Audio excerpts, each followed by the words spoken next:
You guys ready to wrap this thing up? We're gonna take this thing home, this series home, with IT band friction syndrome at the knee. We're talking about the #1 cause from a running form or mechanical standpoint. There's a method to all the madness. If you look back previously, I created a yellow running analysis. It's a little bit more detailed than the green, the basic 4.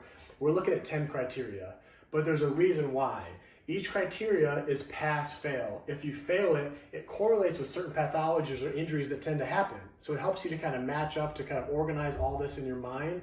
So with the criteria for number 10, it has to do with this. We want to keep your ankles inside of your knees. And why is that? If you do that, if you keep your ankles inside of your knees, you're staying in the sagittal plane, you're moving forward, we're not having as much of that rotational or the twisting. But what can happen is if you fail this, if your ankles come outside of your knee, we've got this rotation, this torsion. It's like we're weaving. Here's where the aha moment comes in. What muscle, when your knee is bent up this high, what internally rotates? What causes this motion, this weaving, what can get my heel outside of my knee? My TFL muscle, your tensor fascia lata.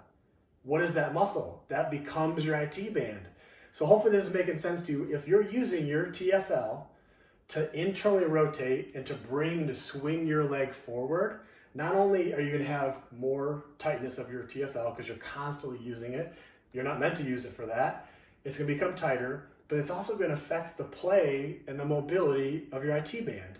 And this is all friction syndrome. Anything that is taughts it down or makes it tighter, we're going to be in trouble. That 30-degree zone where that flips over that condyle and we get that wearing away, we're adding tautness and tightness to that band, and we're adding torsion or twisting. Super dramatic, the fix. You guys ready for this? This is the saying you're going to think of. This is going to be your running thought. Push with the tush. Hopefully you guys know tush means butt, right? That's a thing. Push with the tush and drive with the thigh. Push with the tush, drive with the thigh. What does that mean? Well, let me show you. It's a 2-part process. The push with the tush is the first part. This is going to set us up. When I'm driving forward, I want to make sure my heel stays down a little bit longer. I want to make sure that I'm using my glute max to extend my hip to propel me forward, because this should be your end of your stride. This is what it should look like. We shouldn't see high amounts of knee flexion of your heel coming up really high. That's going to cause more bending, more tension, more hamstrings, less power.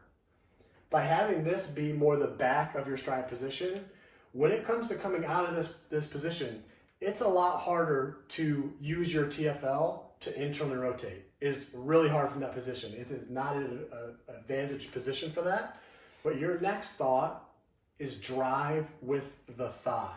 That means as I'm driving forward, I'm using my thigh, my hip flexors, my rectus femoris, which is one of your 4 quads, not the hip, not the outside of the hip.